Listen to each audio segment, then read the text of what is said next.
Si je vous disais que faire l'amour est un mauvais moment à passer, vous me diriez que ce discours appartient à une autre époque et vous auriez raison.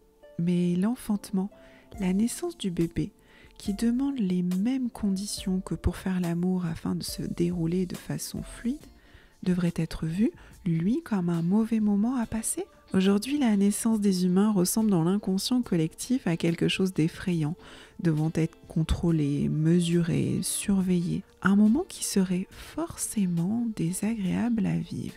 Est-ce vraiment cela que je constate dans mon métier ?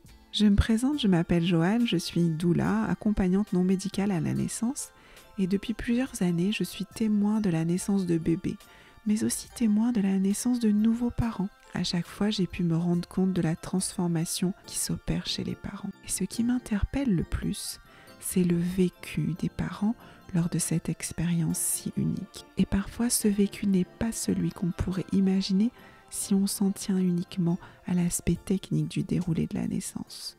Pourquoi ? Écoutons-les. Bonjour Océane, bienvenue. Merci. Merci d'avoir fait cette route pour venir jusqu'à moi et enregistrer ton parcours, le récit de ton parcours pour la naissance de ton fils. Ouais. Nous dire ce que tu as envie de nous dire. Je vais juste commencer, comme d'habitude, par te demander quelle est l'émotion, le mot. Allez, je t'autorise deux, on en a déjà un petit peu parlé, sur la naissance de ton fils, à l'instant de la naissance de ton fils que tu as ressenti. De l'amour. Et après, ouais, vraiment, je me suis sentie complète, quoi. Il est arrivé et c'était ce qui me manquait sur ma personne, en fait, de devenir maman. Ah oui, ça, tu t'es sentie vraiment comme il te manquait un morceau et ça y est, elle est arrivée. Oui, c'était... Voilà, et depuis, ça continue, hein, toujours à fond, mais ouais, que du bonheur complète et de l'amour. Ah là là, trop bien. Ouais, tu vas nous raconter comment t'en es arrivée là. Déjà, si tu veux nous dire un petit peu, nous présenter ta famille, donc rapidement, puisqu'on a déjà un petit peu parlé. Du coup, j'ai une petite sœur qui s'appelle Jade, on est très très proches, et c'est vrai que j'étais avec elle samedi, mais en fait, on se ressemble depuis qu'on est adulte. Parce que plus jeune, on était très différentes. Ouais. Et avec l'âge, ouais, maintenant, même physiquement, quand les gens nous disent c'est fou, maintenant, vous vous ressemblez énormément. Ah. On est très, très proches. Donc, elle a beaucoup compté dans ton parcours, peut-être, de grossesse Elle a toujours compté dans tout, comme ma maman. Bon, il y a mon papa aussi, mais c'est un peu différent, il est un peu plus loin. Donc, on a un peu une famille de femmes, entre guillemets. Ah là là. Et du coup, oui, avec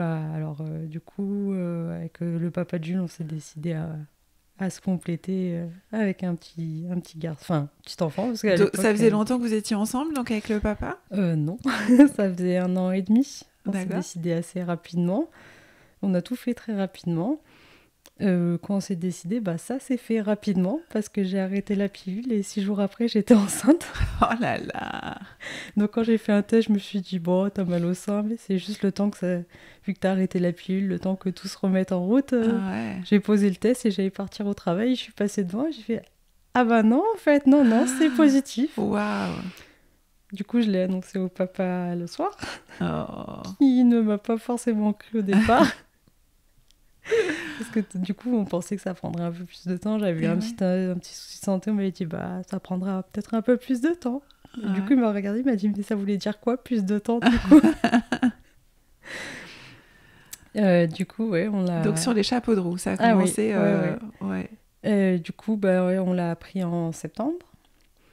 Du coup, il y avait l'anniversaire de ma mère en octobre, mais on a décidé que jusqu'à Noël, soit à peu près 3 mois, on gardait pour nous. Les fameux 3 mois ? Ouais, on voulait aussi au départ le garder un peu pour nous, faire la première visite avec le gynéco. Enfin, on voulait un peu rester dans notre bulle, digérer la nouvelle aussi, qui était arrivée plutôt rapidement. Ouais, c'est sûr. Enfin, en tout cas, c'était votre timing à vous pour profiter de ce bonheur juste tous les deux. C'est ça, voilà. Et du coup, même pour l'anniversaire de ma mère, du coup, qui fêtait ses 40 ans, 50 ans, je dis une bêtise, on l'a caché, entre guillemets, mais après, c'est vrai qu'on a raconté tout ce qu'on avait fait pour pas que ça se sache. C'était rigolo. C'était rigolo, oui. Après, c'est vrai qu'il fallait que je l'annonce à Noël, parce que à partir des 3 mois, j'ai eu un ventre... Ça se voyait beaucoup. Ouais, même pour l'anniversaire de ma mère, j'avais pris quelque chose de très ample. Je me penchais un peu en avant en disant que j'avais mal au dos, parce que j'ai eu très rapidement une poitrine développée et le bas du ventre... Ouais, puis qui est sorti. comme toi tu le sentais, tu t'es dit tout le monde va le voir. Ouais, mais comme quoi, on a bien fait parce que personne l'a su. Et du coup, on l'a annoncé le 24 décembre et 25 décembre à nos Trop familles. bien. Et du coup, bah, ma mère, ça faisait des années, même à l'époque, quand j'étais seule, elle me dit, bah, moi, je suis prête à être grand-mère. Je disais, bah, maman, calme-toi, je suis toute seule. Et du coup, ouais, on l'a annoncé, on avait préparé des petits cadeaux. Donc, bah, le 24 au soir, on l'a annoncé aux parents du papa de Jules, qui étaient très heureux, qui sont mis à pleurer. Il y avait la grand-mère aussi. Et le lendemain, on l'a annoncé, du coup, dans ma famille. Ouais. Donc ma mère elle s'est mise à sauter de joie, à crier, alors que c'est pas forcément dans sa personnalité. Et ma sœur n'a fait que pleurer, on n'arrivait plus à l'arrêter tellement elle était contente. Bon, cet enfant est déjà entouré d'amour dès maintenant. C'est ça. Puis alors c'est le premier des deux côtés. Ah ouais. Parce que le papa de Jules est fils unique. Et moi j'ai ma petite sœur mais qui est plus jeune et qui n'avait pas le projet à l'époque. Donc ouais, ça a été dès le début, j'avais ma tante aussi qui était là, mon beau-frère. Beaucoup d'amour. Ouais, c'est ça, dès le début.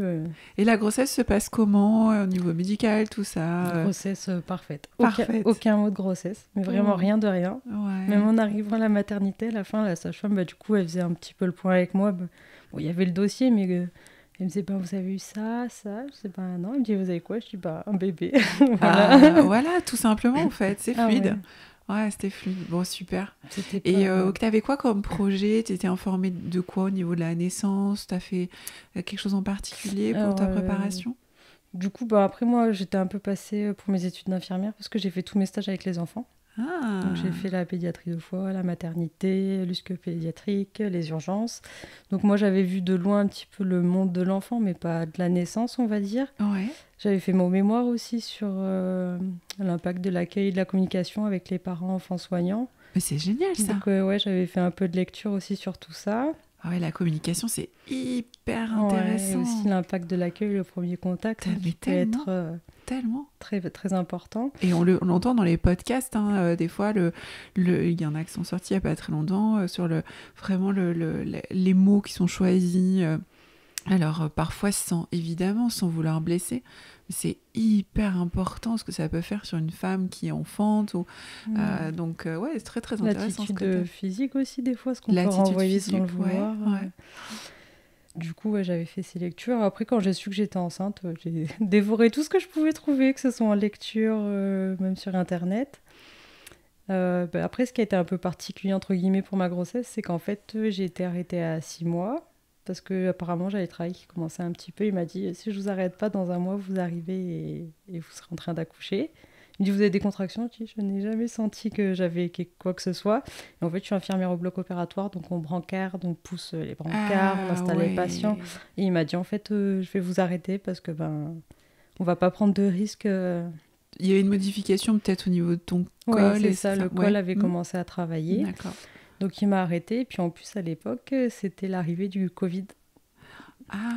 Et du coup, il m'a dit, on ne sait pas trop ce que ça donne. Enfin, c'était un peu la grande c'était nouveauté. l'inconnu au départ. Il m'a dit, je vous arrête. Et j'avoue que j'étais un peu fatiguée quand même à 6 mois de grossesse. Donc je m'étais dit, allez, tu te reposes un peu 1 ou 2 semaines. Et après, tu vas profiter à fond, sortir, aller à la plage, la famille. Et 15 jours après, on avait le confinement total. Ah bah ouais, madame, là, il faut se reposer. Donc, oui. Et du coup, le papa de Jules travaillait quand même pendant le confinement. Donc j'ai fait la fin de ma grossesse seule à domicile, ce qui n'était pas forcément...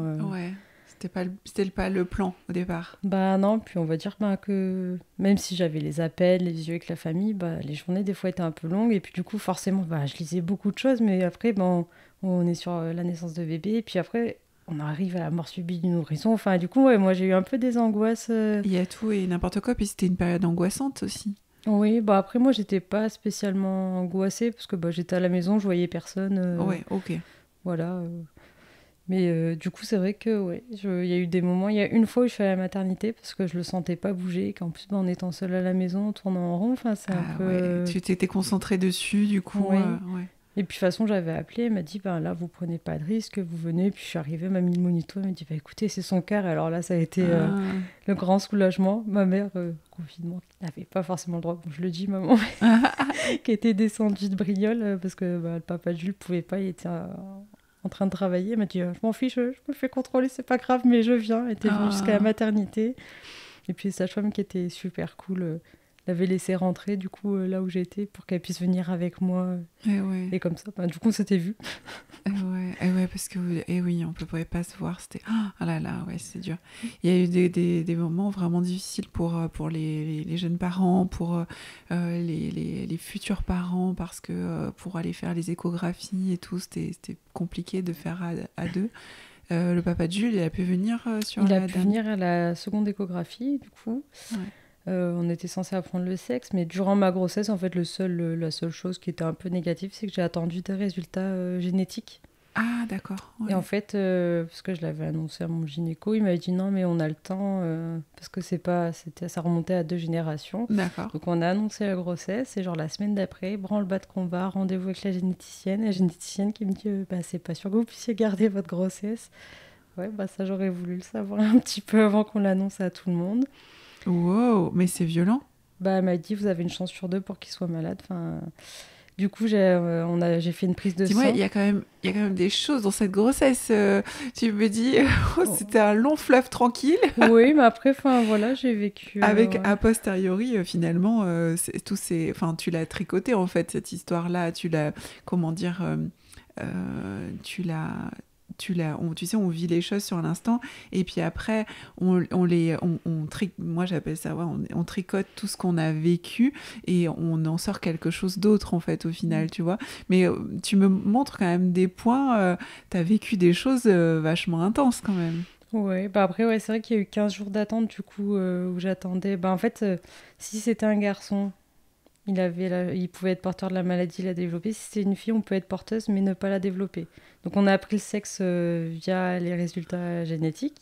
D'accord. Donc, on m'a annoncé que c'était un petit garçon. Et après, du coup, je crois qu'il y a eu une petite semaine après où j'ai attendu pour savoir, si Jules était porteur de la maladie. Donc, elle m'a appelée et...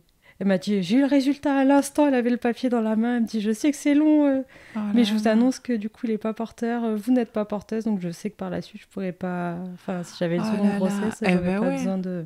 Mais ouais, bon, c'est vrai que si t'avais su ça, t'aurais fait peut-être le truc toi pour savoir si dès le début, puis après, en fait, derrière, la généticienne, elle m'a expliqué, pour ma petite sœur, il faudrait qu'elle fasse tous les tests avant, et comme ça, même avant de se lancer dans une sacrément grossesse... un poids quand même. Ouais. Mais du coup, non, après, moi, c'est vrai que... Je garde vraiment le positif. Non, mais c'est ça qui fait que, tu vois, tu as tricoté parce que les 15 jours d'attente, bon sang, ils ont dû être difficiles. Du coup, en plus, au milieu, j'ai chopé un peu une gastro, donc en fait, je me suis arrêtée, mon gynéco m'a dit, je vous arrête. Du coup, j'étais à la maison, ma mère et ma soeur étaient venues, c'était juste avant le Covid. Elles étaient venues me voir, elles me disaient, allez, et tout. Et puis, on est rentré du restaurant et j'ai eu l'appel, donc là, c'était super chouette. Ouais, bon, ok. Et donc, pour l'accouchement, avec tout ce que tu as ingéré comme info, là, pendant que tu étais à la maison toute seule, qu'est-ce que tu avais des idées de ce que tu voulais? Ou tout c'était, j'irai à la maternité, puis on verra? Non, j'avais lu, j'en avais parlé avec le papa aussi, parce que ça se fait un peu à deux quand même. Ouais, donc, carrément. Moi, j'avais comme projet une naissance naturelle, sans péridurale. Après, entre guillemets, la seule chose qui était un peu compliquée, c'est que la préparation à naissance, je l'ai fait en visio, du coup. Et oui. Quand ça capte, quand il n'y a pas de souci de réseau. Mais c'est vrai que du coup, à côté, j'avais beaucoup lu. J'avais lu les livres de Julie Toutouin sur la naissance naturelle, sur l'allaitement. Ce que je voulais, c'était un accouchement naturel sans péridurale et un allaitement. Et alors, du coup, l'accouchement, ça s'est passé... Alors attends, je spoil pas. Voilà, ne nous spoil pas. On veut savoir dans les détails.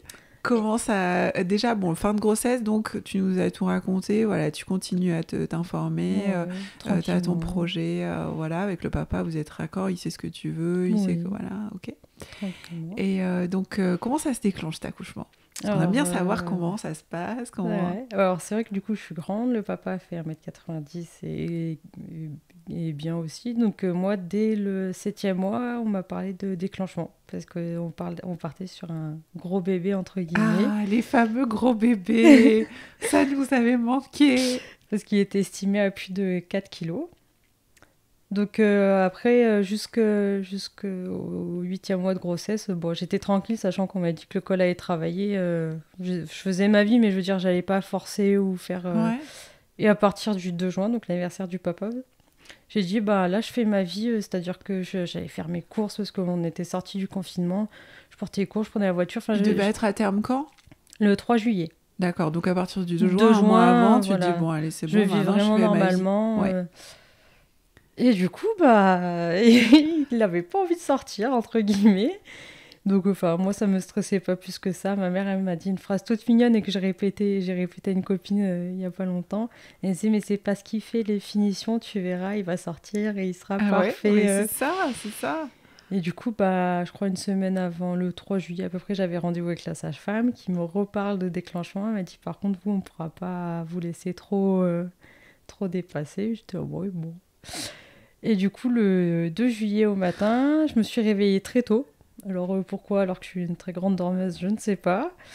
Le papa s'est levé aussi, j'avais préparé le petit-déj, j'étais à fond de bon matin. Et il m'a dit, bah je pars travailler. Je lui dis, bah non. Il me dit, pourquoi? Je dis, bah je sais pas, tu pars pas travailler. Waouh! Ah, j'en ai des frissons! Et du coup, c'est vrai que j'ai appelé la maternité parce que bah, j'avais trouvé juste quelques gouttes de sang. Elle m'a dit, bah écoutez, vu que votre terme est demain, que dans tous les cas, il faut qu'on fasse un contrôle, bah vous prenez une douche. C'est bien, c'était puis... le col qui commençait à Ouais, elle m'a travailler. dit, vous prenez une douche et puis vous venez. Donc bah, c'est ce que j'ai fait. Et en fait, quand je suis rentrée sous la douche, j'ai commencé à me dire, ça c'est en train de démarrer. Enfin, Waouh, t'es senti. les premières contractions. Parce que pour moi, jusqu'au jour J, je n'ai jamais eu de contraction de la grossesse. Ouais. Puis le papa qui passe dans la salle de bain qui me dit, bah ça va. Je dis, bah je pense que c'est bien que tu sois pas partie travailler parce qu'en fait, je pense que je suis en train de me mettre... Oh là là. Et après, j'étais là, oui, bah après, on m'a dit qu'il pouvait y avoir des contractions avant, donc tranquillement et tout, donc on se prépare. Je dis, bah tu prends juste le sac pour la salle de naissance, vraiment au cas où, mais on prend pas la valise pour la maternité, rien du tout. On descend jusqu'à la voiture, on croise un voisin, et en fait, là, j'ai fini les mains sur le capot en disant... ce qui nous posait plein de questions, pas méchamment, hein, mais j'étais enceinte comme ça, on était au mois de juillet. Et genre là, je me suis retournée, je dis, c'est maintenant qu'il va falloir qu'on parte parce que je sens que ça se met vraiment en route. Du coup, le voisin de ma tête, il a dit, oui, bah, je vais vous laisser, parce que j'avais les mains sur le capot, parce que j'avais pris 30 kilos, j'avais un ventre énorme. Et on est parti à la maternité, donc je suis arrivée en disant, bah, je viens faire un contrôle, je pense que ça commence un petit peu à travailler.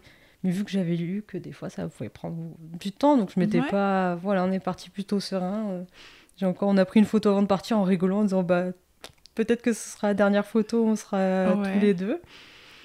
Et puis du coup, elle m'a dit, bon, bah, on va voir un petit peu où vous en êtes. Elle me dit, parce que vous avez quand même des contractions. Je dis, ben, un petit peu. Et en fait, du début jusqu'à la fin, je faisais 2 contractions d'affilée. Les dos de chameau, a priori, ça s'appelle. Toutes les 5 minutes. Ça a été mon rythme du début à la fin, jusqu'à ce que Jules soit sorti. 2 contractions qui se rapprochent. Ah non, d'affilée. J'ai la photo du monito, j'en avais 1, 2, 5 minutes et encore 2. Enfin, ça a été mon rythme du début à la fin.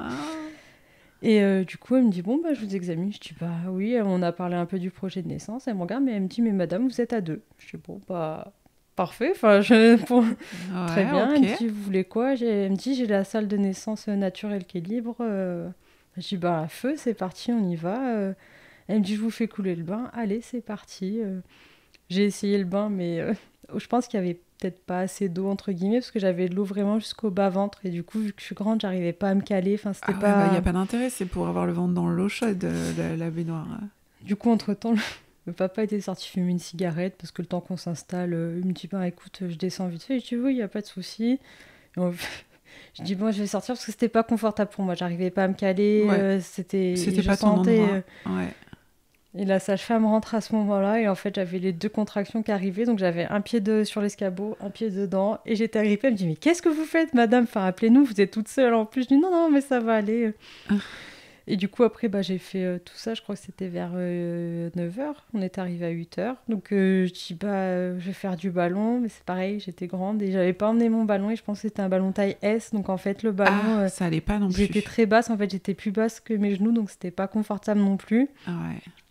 Et c'est vrai que le papa, du coup, il n'avait pas assisté aux séances en visio parce que lui, il travaillait. Il ne savait pas trop comment se positionner. Après, il m'a soutenu tout le long. Et c'est vrai que c'est un premier aussi, donc on découvre un peu au passage. Du coup, j'ai tenu un peu de ballon, un peu de chaise. Après, on m'a fait faire un monito pendant 1 heure. Donc là, allongé, c'était moins confortable. C'est ce que disent beaucoup les femmes. Hein. Le temps du monito, la position, elle n'est vraiment pas idéale. Hein. s'ils avaient des monitos portatifs, Ouais. sans fil. C'est ce que serait m'avait dit la sage-femme. Elle m'a dit, tellement on bien. aimerait bien avoir ce Et sans fil ouais. pour que vous puissiez... Et ouais. Donc le temps passe et ouais, arrivé 8h et vers 13h, 13h30, elle me dit, bon, bah, je vais vous réexaminer, voir.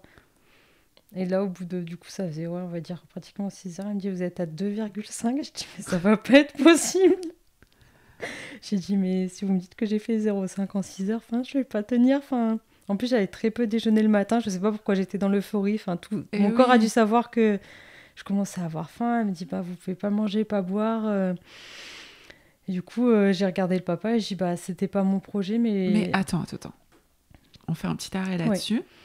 Il y a encore 3 ans, ce qui est assez récent quand même, on disait que on t'a dit que tu pouvais pas manger, pas boire. Non, j'étais en salle de naissance. À partir du moment où je suis rentrée dans la salle de naissance, j'ai pas pu boire et T'avais pas manger. t'avais rien là en termes t'avais pas de péri, t'avais pas Rien. c'est interdit. L'OMS indique que c'est une ressource essentielle de la femme qui accouche de pouvoir boire et manger. Parce que c'est une épreuve sportive. Mm. Donc je réinsiste là-dessus. S'il y en a qui sont pas encore au courant, c'est niette quoi. Tu avais faim, tu voulais de l'énergie, Je mon voulais sang. boire surtout, j'avais Et soif. boire, Ça bien donne sûr. chaud. Mais bien sûr. Et ouais. Et du coup, au bout de 6h, j'ai regardé le papa. Oui. Bon, sachant que j'avais travaillé dans la clinique où j'ai accouché et mon rendez-vous avec l'anesthésiste, c'était un anesthésiste avec qui j'avais travaillé. D'accord. Et jour où j'ai accouché, c'est lui qui travaillait aussi. Et j'ai regardé le papa et je dis, ça fait 6h. J'ai fait 0,5. Je mange pas, je bois pas. Je sens que je vais m'épuiser. T'as vu comme t'as mis dans l'équation, mais t'as tellement dit tout ce qu'il fallait. T'as mis dans l'équation l'énergie, hein, la nourriture et le besoin de t'hydrater, avec le besoin d'avoir de la force, tu viens de le dire. Donc, je l'ai dit au papa, moi, si je mange pas, je bois pas, j'ai pas de force, je vais pas tenir. J'avais peur de m'épuiser mais c'est sûr. sur la longueur et de pas pouvoir Mais c'est évident. assurer entre guillemets après. C'est évident. Puis en plus, ce cher papa de Jules, il n'avait pas tellement eu de clés pour t'aider. Alors il le soutient, c'est essentiel. Mais c'est vrai que s'il avait eu des outils pour t'aider, peut-être que ça, plus la nourriture, plus voilà, tout le bien-être qui va avec, aurait pu... Ouais, en plus, pour la naissance, je lui avais préparé un petit pochon. Salut papa, j'arrive. trop Exprès mignon. pour patienter, à manger et à boire. Donc lui, il pouvait manger et boire à côté. Et du coup, ouais, j'ai dit, je prends la péridurale parce que si ça doit être entre guillemets à 0,5 pour 6 heures, dans la durée, ça... Et puis ça aussi, on fait un focus sur la dilatation du col. je vais venir après parce que c'est tout ce qui a... 2h30, donc je demande la péridurale, il était 14h. Donc je tombe sur un anesthésiste que je connais, très gentil, qui m'avait expliqué il me dit, on fait un nouveau protocole, est-ce que tu veux l'essayer Le but, c'est vraiment que ça te soulage des contractions, mais tu restes maître après de ce que tu fais. Ouais. Donc il m'a posé la péridurale, honnêtement, ça fait pas... moi, j'ai pas ressenti de douleur, juste c'est désagréable, mais... Quand il a posé, il m'a dit j'attends que t'aies pas de contraction. Et en fait, vu que j'en avais deux d'affilée, il me dit mais t'en as encore une là? Je dis oui, bah. Il me dit mais elles sont rapprochées. Je dis ouais. Et puis en plus, ça s'était intensifié quand même depuis le matin au niveau de la douleur, entre guillemets. Donc j'ai la péridurale. Et en fait, j'ai une péridurale du feu de Dieu, c'est-à-dire que je bougeais toute seule dans mon lit. Si j'avais besoin de me déplacer sur le côté ou de faire quoi que ce soit, je le faisais toute seule en fait. Ah, trop bien. La sage-femme, elle m'avait dit... Elle m'avait dit, faites attention quand même, parce que fallait pas que je me fasse mal non plus, mais si j'avais besoin de me tourner ou quoi, je pouvais le faire seule. Donc j'avais une péridurale quand même qui était super chouette parce que ça a soulagé, mais j'étais pas bloquée dans mon lit après non plus. Stop. Et du coup, une fois la péridurale posée, la sage-femme m'a proposé de me mettre sur le côté en fait, dans le lit. Ouais. Et donc là, je suis restée 40 minutes à peu près dans cette position, et au bout d'un moment, j'ai rappelé la sage-femme, j'ai dit... J'ai sonné, il me dit ça va pas. Je dis malgré la péridurale, je dis là je peux plus rester dans cette position, pour moi c'est trop. En fait, elle est arrivée et j'étais à 3 quand on m'a installée. Elle m'a dit vous êtes passé à 9 en fait. Donc j'ai fait 3-9 en 40 minutes. Ouais. Donc comme quoi en fait l'histoire de... Ça n'a aucun intérêt. Voilà. Mais en fait, qu'est-ce qu'il a bien pu se passer pour que ton corps il dise à un moment donné, bon là c'est bon, je peux m'ouvrir, tu vois. Qu'est-ce qui a bien pu se passer? Est-ce qu'on serait pas passé de l'inconfort pour X raisons? On va pas revenir sur la nourriture et sur... Est-ce que je serais pas passé de l'inconfort au confort et du coup mon col, voilà, je me détends, je me laisse m'ouvrir. Est-ce que c'est le fait d'avoir eu cette périambulatoire qui t'a permis de respirer, de te poser, puis, mais en même temps de pouvoir te mobiliser? Tu vois, on ne saura pas, mais ça mérite, tu vois, de la réflexion, ça mérite de se poser la question, qu'est-ce qui a fait qu'au moment donné, ton corps il s'est ouvert et que le timing... Voilà, il n'y a rien de plus aléatoire que l'ouverture du col d'une femme, du col de l'utérus. Enfin, je veux dire, on n'est pas des boîtes de conserve, quoi. Mais du coup, derrière, je me suis dit, bah, mince, j'ai pris de la péri, mais comme quoi, en fait, les 0,5 en 6 heures, et puis après, j'ai fait 6 centimètres en 40 minutes. Bon, après, je regrette en rien, parce que pour moi, c'était une très belle journée. Et du coup, j'étais à 9 aux alentours de 17-18 heures, et l'équipe, ils nous ont laissé vraiment... Ils ont dit, vous nous appelez s'il y a besoin. Et en fait, à 20h, il y a eu la relève, donc changement d'équipe. Ouais. Et du coup, la sage-femme de nuit est venue se présenter. Et elle me dit, oh là là, mais ça fait 3 heures que vous êtes... Ou non, elle me dit, je crois qu'elle m'a dit, vous êtes à 10, mais vous avez poussé. Je dis, non, je venais de passer à 10. Elle me dit, mais il faut pousser. Et en fait, il y avait le gynéco qui est rentré dans la salle. Elle me dit, comment ça, vous n'avez pas commencé à pousser? Je dis, non. Est-ce que tu sentais le réflexe expulsif? Pas du tout. Et en fait, là, parce que je reconnais le bruit, parce que je travaille au bloc, il commence à sortir les plateaux avec les instruments. Et j'étais là, mais j'ai pas commencé à pousser. Enfin, laissez-moi... Waouh! Et la sage-femme me dit, on va se mettre en position et on va essayer. Donc... Et alors là, j'ai tout donné, parce que j'avais entendu le plateau avec les instruments, je dis, il est hors de question, alors que j'ai pas commencé à pousser. Et là, la sage-femme qui me dit, je revois la scène, elle repasse la tête au-dessus de moi, elle me fait, mais c'est votre premier? Je dis, bah oui. Elle me dit, mais vous poussez du feu de Dieu. Elle me dit, vous arrêtez pas. Et en fait, j'ai poussé 10 minutes montre en main. Ouais. Et elle m'a dit, mais c'est top. Ils avaient un souci de monito, elle m'a dit, attendez, je reviens. Et puis même le papa, il m'a dit, mais on dirait que t'as fait ça, je sais pas combien de fois. Et je dis, bah ouais, mais je vais tout donner. Et 10 minutes où j'ai poussé. Et puis là, je l'ai arrivé. Et ma beauté, il était tout beau, tout lisse. Les finitions parfaites, comme aurait dit ma mère. C'était la veille du terme, il était 20h.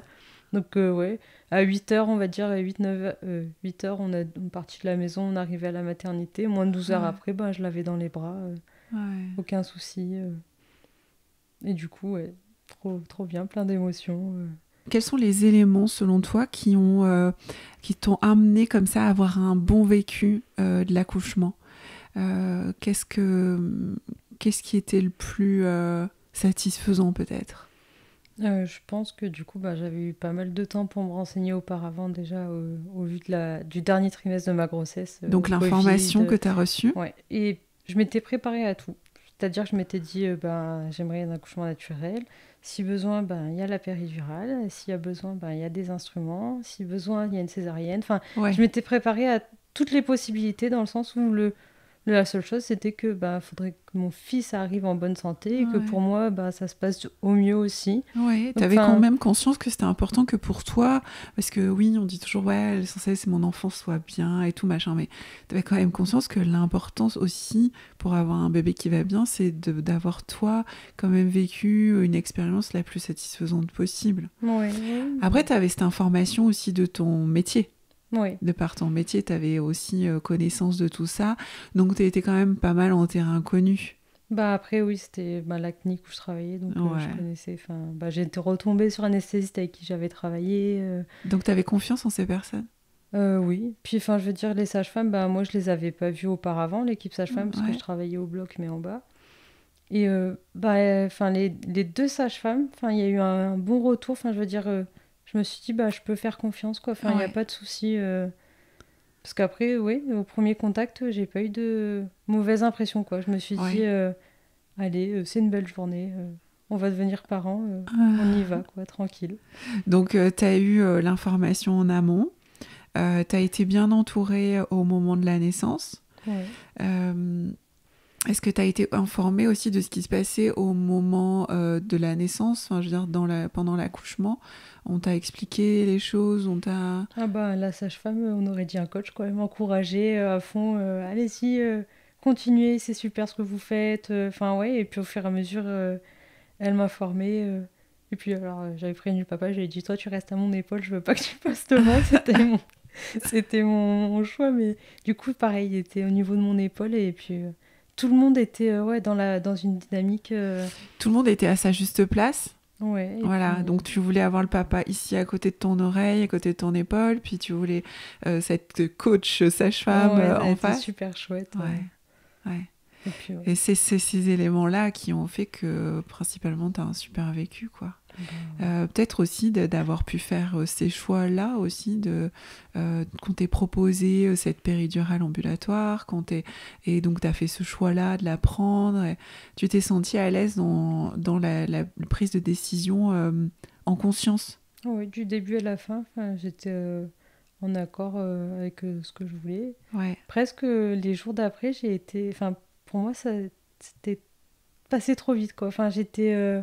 Et même après, quelques mois après, j'étais presque nostalgique, quoi, de ma journée d'accouchement. Enfin, je m'étais dit, mais... Parce que c'était un super moment. Ouais, j'étais là, mais non, enfin, déjà... Je veux recommencer. c'est fini, quoi, non. Mais ouais, franchement, ça a été Ouais.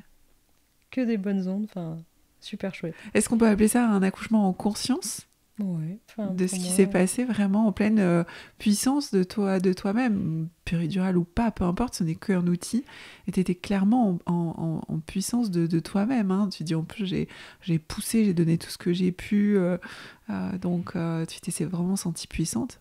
Ouais, bah après, ouais, puis après, enfin, la fierté aussi de l'accomplissement, quoi, enfin, de ces 9 mois de cohabitation. Ah là là, mais c'est tout ce qu'on attend, c'est tout ce que je souhaite, moi, à toutes les femmes, c'est d'avoir cette fierté de Ouais, l'avoir fait. c'est magnifique, enfin, après...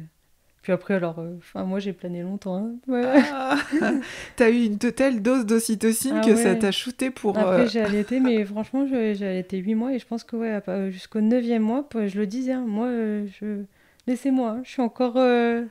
Ah ouais, j'étais... C'est sur un nuage, t'étais Ah sur ouais. un nuage. Ah ouais, c'était Trop beau. trop bien. Bon, la question je pose souvent, mais s'il y avait quelque chose à refaire, à changer, Rien. rien, On absolument referait rien. la même chose. Tu m'étonnes. C'était trop bien. Et oui. Ah Puis là après, oui, parce que du coup, j'ai accouché à 20h, et jusqu'à 23h30, elles nous ont laissé en salle de naissance, parce que il y avait pas trop de monde, elles nous ont dit profiter. Du coup, après, j'ai été en chambre, je me suis levée de la table d'accouchement, elles disaient, mais calmez-vous, enfin, vous avez quand même une péridurale. c'est vrai. Et puis, arrivée dans la chambre, j'ai profité un peu de mon fils. Le papa est parti chercher la valise de maternité, du coup, parce qu'on n'avait que le sac de naissance. Et puis, il est arrivé, et puis la sage-femme qui rentre, et qui me dit, mais vous faites quoi, madame? Et elle me dit, il est minuit et quart. Je range mes affaires. J'étais en train de ranger ma valise, elle me dit, mais vous venez d'accoucher, madame. Mais ouais, mais t'étais au taquet des hormones, là. Elle me dit, mais posez-vous, profitez de votre bébé. J'étais là, oui, mais comme ça, ce sera rangé, ce sera bien, je sais. Et elle m'a dit, je vous le demande, ça suffit. Vous laissez cette valise. Bon, j'ai fini de la ranger le lendemain matin. Il y a cette espèce d'adrénaline là qui reste un peu après la naissance. Mais c'est vrai que, oui, moi j'ai tendance aussi à faire pareil, à leur dire, mais ok, présume pas, parce qu'à un moment donné, quand même, tu viens d'accoucher, tu viens de fournir un effort extrême. Donc, ouais, mais je vois bien ce que tu... Alors, dire reposez-vous, c'est impossible, en fait. J'arrivais pas à dormir. Du coup, c'est là que j'ai fait le récit de la journée de naissance de Jules. Donc, j'y arrivais pas. J'ai dit, pour moi, c'était tellement beau, même juste après. J'étais là, je veux pas oublier tout ce qui s'est passé.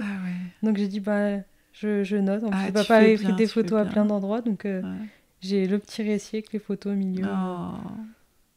Tellement beau souvenir, ça. Ah ouais, trop chouette. Eh bien, écoute, merci. Merci de montrer la beauté de l'accouchement en structure aussi. Ouais. D'accord, parce qu'il y a de tout et je crois qu'on peut faire tout absolument partout. Donc, merci. Merci de rappeler qu'il y a des professionnels de santé super bienveillants, voilà, parce que des fois, on a tendance à l'oublier. Ouais. Hein, on parle beaucoup du mauvais, mais il y a énormément de bons. Et merci de rappeler que l'accouchement peut être une expérience satisfaisante, même plus satisfaisante, je trouve le mot léger, une expérience transcendante, en fait. Est-ce que tu penses que ça a transformé la femme que tu es? Oui, dans la confiance aussi que j'ai en ma personne. Enfin, je me dis, Voilà. Ouais, super grossesse, bel accouchement.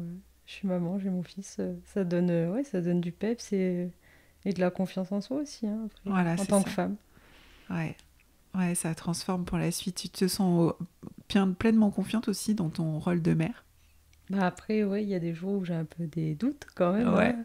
Il y a des jours où c'est plus ou moins, enfin, difficile entre guillemets. bien On est sûr. Non, fatigué. mais ça, je dis pas le contraire. Oui, mais c'est Ça, vrai que dans c'est ces dur. moments-là où on est un Ouais, peu fatigué, ben, on se ouais, remet un peu en question quand bien même. On se sûr, dit, bien sûr. est-ce que je fais bien? Ou des fois, on va avoir un petit peu tendance à s'énerver. On se dit, oh là là, qu'est-ce que j'ai fait? Et puis après, on se dit, Ouais, bon, ben, on est ouais, humaine aussi, hein, on n'est ouais. pas des robots. Oui, ouais, tu trouves la solution en fait. C'est ça la confiance en fait. C'est pas de ne pas douter. La confiance en soi, c'est se poser les questions et trouver les réponses aussi, tu vois. C'est ça aussi. Et puis bon, le rôle de parent est suffisamment compliqué là, et complexe, que c'est normal que ce soit pas un long fleuve tranquille. Ouais, mais après, avec tous les moments de bonheur qu'il y a à côté, enfin, Ouais, on oublie tous ces petits moments où on a un peu des doutes, où c'est un peu plus compliqué. ouais, C'est comme l'accouchement. ouais, c'est ça, c'est ça. On tricote après derrière. Ouais. Ah, On garde les bons souvenirs. ouais. Merci beaucoup, Océane, Mais de d'être rien, venue. merci à toi. Merci. Voilà pour aujourd'hui. Si vous avez aimé ce podcast, vous pouvez laisser un avis, vous abonner, partager bien sûr cet épisode afin qu'il serve à un plus grand nombre de personnes. Je vous dis à bientôt ici ou sur Instagram et YouTube via La Chouette Porteuse où vous trouverez aussi la version vidéo des podcasts. À très vite.